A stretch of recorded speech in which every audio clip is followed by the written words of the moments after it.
बिस्मिल्लाहिर्रहमानिर्रहीम। गिलगित बल्तिस्तान में पाकिस्तान तहरीक इंसाफ के जो कैंडिडेट्स हैं वो तकरीबन हलकों में जहाँ पे आगे थे और जहाँ पे पोलिंग अभी क्लोजिंग पे आई तो PMLN के जो इनके जो मखसूस कॉन्स्टिट्यूंसी जो पोलिंग स्टेशंस हैं वहाँ से अब जो खबरें आ रही हैं कि इन्होंने पोलिंग स्टेशंस को हाईजैक किया हुआ है और एक एक पोलिंग स्टेशन से 8-8, 9-900 बैलेट निकल रहे हैं।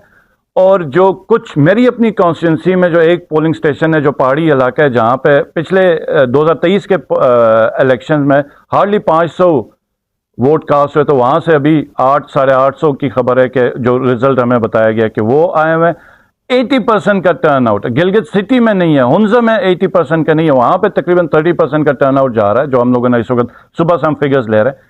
इन जगहों पे जो PMLN के कैंडिडेट्स हैं पाकिस्तान के गिलगित बल्तिस्तान के मुख्तलिफ कॉन्स्टिट्यूंसीज में वहाँ पे अचानक इनके जो कुछ पोलिंग स्टेशन खुलने लगे जहाँ पर 80% का टर्न आउट है। तो मैं इंतजामिया को कहूँगा कि ये ना हम कबूल करेंगे और ना ये होने देंगे।